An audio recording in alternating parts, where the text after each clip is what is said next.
You thought Scream was detailed? Just wait till you hear all of this. I'm Tilly from What Culture Horror, and these are 20 things you somehow missed in Scream. 20.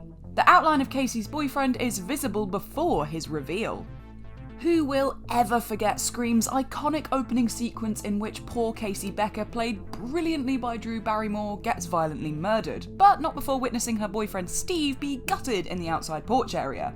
Yet, if you're paying close attention, you can actually see Steve's eerie, shadowy outline before Ghostface turns the porch lights on and reveals him to both Casey and the audience. It's definitely more easy to see in some TV display modes than others, but if you're struggling to make it out, just crank your TV's brightness up and you'll be able to see Steve ahead of the actual intended reveal. Number 19. A cover of Don't Fear the Reaper plays when Billy first shows up. After Casey's demise, we're introduced to series heroine Sidney Prescott and her horndog boyfriend Billy Loomis. As the two are fooling around after he sneaks into her bedroom, if you listen closely, you might notice that the light background music sounds a bit familiar. That's because it's actually a cover of Blue Oyster Cult's hit tune Don't Fear the Reaper by Gus Black, which if nothing else feels like a hint to the fact that Billy himself is the Reaper. Well, one of them anyway. The song's inclusion is likely to also be a reference to the original 1978 Halloween, as the original version of the song can be heard playing in the car while Laurie and Annie are on their way to babysit. Speaking of Halloween, number 18. The subtle Halloween references. There are actually two other references to Carpenter's original Halloween sneakily included in the film's opening sequence with Casey. When her parents show up, Casey's father tells her mother, "Get in the car and drive down to the Mackenzies," which is almost directly lifted from Halloween when Laurie tells the kids, "I want you to walk down the street to the Mackenzies and knock on their door." The other reference is more easily heard if you're watching with a decent set of headphones. When Ghostface quizzes Casey on horror movies and asks her who the main killer in Halloween is, an orchestral reworking of that movie's main musical theme can be faintly heard in the background. 17. There's a quiet creak in Sidney's closet hours before she's attacked. There's an easily missed hint that Sidney's about to be terrorised by Ghostface in the film's first act after she returns home from school. After trying to watch TV and being bombarded by news reports about her murdered mother, Sidney takes a walk through the house and stops briefly, at which point an extremely faint creak can be heard, which Sidney quickly shrugs off before taking a nap. Sidney wakes up a few hours later at night, and shortly after this she receives a taunting call from Ghostface, culminating in him attacking Sidney by bursting out of the very same closet she first paused by. It's a neat detail, and yet one so easily missed no matter how many times you might have seen the film. 16. Tatum's jersey is an homage to A Nightmare on Elm Street. One of Scream's more memorable supporting characters is Sidney's ill-fated best friend, Tatum Riley, played by Rose McGowan, who spends the mid-portion of the movie wearing a crop-top jersey with the number 10 on it. This might seem like it is the most basic, generic piece of wardrobe for a female high school student, yet it's in fact a nod to Wes Craven's own A Nightmare on Elm Street franchise. In the 1984 original, Johnny Depp's equally doomed character Glenn wears a distinctly similar jersey, also bearing the number 10 and being cropped at the midriff. A coincidence? Possibly, but knowing Craven's meticulous eye for detail throughout the film, especially where references to prior horror films including his own are concerned, I think not. 15. The two killers twist is foreshadowed.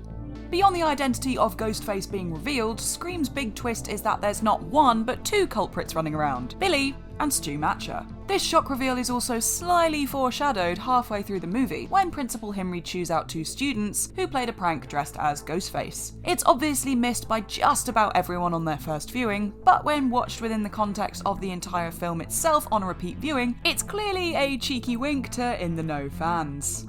14. Skeet Ulrich has a goatee on the poster, but not in the movie. The business of Hollywood movie posters sure is a strange one, where nobody's name matches up with their actual picture, and sometimes their actual picture doesn't even match up with what they look like in the bloody movie. That's the case with one of the original posters for Scream, which includes a group shot of the entire cast, including a picture of Skeet Ulrich with a pronounced moustache and goatee. Obviously, his character Billy is clean-shaven for the entirety of the film, so we're left to assume this photo is a publicity still taken before or after principal photography took place. And yet, no matter how many times you've looked at the Scream poster, you've probably never even noticed the mistake. 13. Wes Craven plays Woodsboro High's janitor, Fred. It's a pretty popular and well-known little treat, this one, but it's so good we can't resist including it. Midway through the movie, we catch a brief glimpse of Woodsboro High School's janitor Fred, shortly before Principal Himbry is killed. Notably, he happens to be wearing a striped red-green jumper similar to that of Freddy Krueger in the Nightmare on Elm Street franchise. A cute gag, right? But it gets better, because Fred is in fact played by none other than Craven himself, wearing a hat, fake moustache, and long grey wig to disguise his appearance. Even if you know what Craven looked like, this one is easily missed given the mere seconds he spends on screen. Number 12.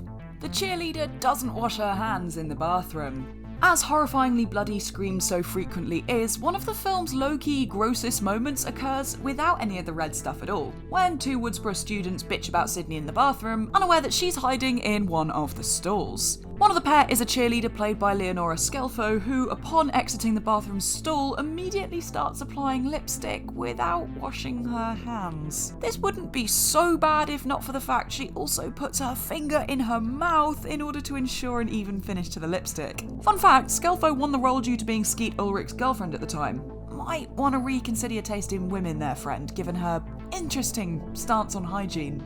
Number 11. The Fonz's jacket is hanging in Principal Himbry's closet.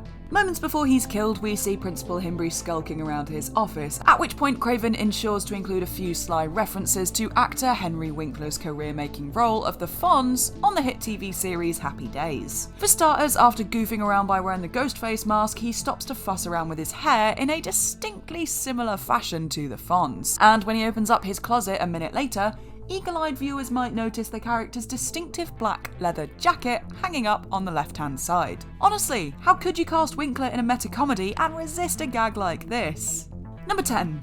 The Ghostface costume is called Father Death. As much as the killer is universally referred to as Ghostface, the actual in-universe name for its creepy spectral outfit is Father Death. You'll need a good eye to notice this though, as it's only briefly visible when Dewey brings one of the unopened costumes to the police station. But what's more interesting is that this was allegedly intended to serve as a red herring, to further hint at the possibility of Ghostface being none other than Sydney's father, Neil Prescott, a theory which the movie lays out more overtly later on.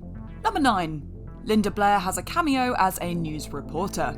Roughly 40 minutes into the movie, there's a cameo that seems so obvious in retrospect and yet can be so easily missed by those not looking for it. The morning after Sydney's first encounter with Ghostface, an aggressive reporter asks Sydney, "So, how does it feel to be almost brutally butchered? People want to know. They have a right to know." The reporter is played by none other than Linda Blair, the Oscar-nominated star of the Exorcist franchise. Yet, given that Scream was released some 23 years after Regan McNeil made her sex-spewing debut, there's no shame in missing it. This wasn't Blair's first collaboration with Craven though, having previously starred in his 1978 TV horror movie Stranger in Our House, known in Europe as Summer of Fear.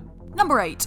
The meta, "Jamie, look behind you" gag. Most fans surely remember the terrific scene at the party where Randy Meeks is drunkenly watching Halloween, blissfully unaware that Ghostface is lurking behind him. At one point he even shouts, "Jamie, look behind you," referring of course to Jamie Lee Curtis and her protagonist Laurie Strode. It's a cute meta gag which also has another fourth wall breaking level to it that you might have missed. This is of course the fact that Randy is played by Jamie Kennedy, and so when Randy's telling Jamie to look behind her, he's inadvertently referring to himself, the actor also. This is a classic case of hiding the real punchline in plain sight, and many have surely missed it every time. Number 7.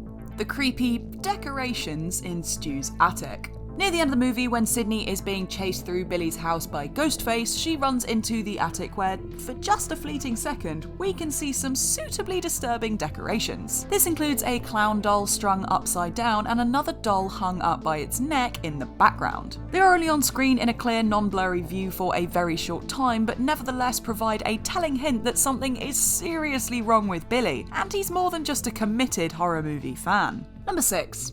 Wes Carpenter. It's bloody marvellous just how many minor movie details you can catch by watching films with the subtitles turned on. And that's certainly true in a movie as quip-happy and name-drop ready as Scream. When Sydney mentions to Tatum the possibility that her mother's killer is still out there, Tatum replies, "You're starting to sound like some Wes Carpenter flick or something." It obviously doesn't take a genre fiend to find out that this is a mix of both Wes Craven and fellow horror filmmaker John Carpenter, yet the line passes by so fast it's incredibly easily missed if you're not paying complete attention. And even then, subtitles are a wonderful thing. Number 5. there's a ridiculous dubbing mistake. No movie is perfect, though Scream features one especially egregious mistake where its automatic dialogue replacement, ADR, dubbing is concerned. Deep in the third act, when Sidney sees Dewey stumble out of the house with a knife in his back, she screams Dewey. Yet it's hilariously obvious that her mouth movements actually say no. Clearly, Wes Craven didn't like the way the take turned out and assumed nobody would actually notice that the spoken dialogue didn't match the mouth movements. But, this being the internet and all, someone always notices. This isn't the only time it happens in the film, but it's by far the sloppiest example. Number 4. The subtle Reservoir Dogs homage. At the end of the film, when Stu is stabbed a little too enthusiastically by Billy, he tells his murderous pal, "I think I'm dying here, man." The line of dialogue and intonation in which Matthew Lillard speaks it suggests this is a reference to Reservoir Dogs, where Mr. Orange says the very same thing in the very same tone after being shot. If you have any doubts, Quentin Tarantino himself mentioned a few years back that Craven attended an early festival screening of his directorial debut, but actually walked out during the infamous torture scene. Number 3. Actor Joseph Whipp also played a cop in Nightmare on Elm Street. Throughout the movie, Dewey works under Sheriff Burke, played by Joseph Whipp, who makes a small but memorable appearance and wears the same type of boots as Ghostface, as is ultimately proved to be a minor red herring. But Whipp's casting in the movie is another act of Craven getting cute with the audience, because Whipp had previously appeared in the director's A Nightmare on Elm Street, playing Sergeant Parker. Although Whipp doesn't act much these days, his filmography is littered with roles as cops and doctors, and Craven recasting him as a supporting police officer was clearly a nod to their work together more than a decade prior. Sadly though, Sheriff Burke never reappeared in any of the Scream sequels. Number 2. Matthew Lillard wasn't supposed to get hit with the phone. At the end of the film's climax, you probably remember the scene where an infuriated Billy is talking to Sidney on the phone and it ends up slipping out of his hands and hitting Stu around the head. As much as this might suggest Billy is losing his grip on the situation and his sanity, this was actually a complete accident, albeit one that Craven decided to keep in the movie because he loved Matthew Lillard's natural dazed reaction to the hit. It's a small moment at the end of the day, yet one elegant enough to seem like it was always part of the plan. Not quite. And number 1. Wes Craven throws some mid-credit shade.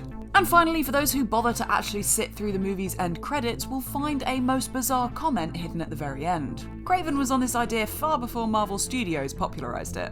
No thanks whatsoever to the Santa Rosa City School District Governing Board. The story behind this is simple enough. The crew received verbal permission from Santa Rosa High School's principal to shoot Scream there. But shortly before production was scheduled to begin, the aforementioned governing board intervened and vetoed filming. Between this and the locals complaining about a grisly horror film being shot on their turf, Craven was forced to move filming to the Sonoma Community Centre, situated to southeast of Santa Rosa. And so, a frustrated Craven got his own back by tarnishing the board's name in the annals of film history forevermore. And that's our list. Did you spot any of these? Let us know down in the comment section below. If you enjoyed the video, don't forget to like and subscribe and swing on by our channel again if you want to catch more creepy content. I've been Tilly and this has been What Culture. Thank you so much for watching, stay safe, stay well and look after yourselves. Until next time.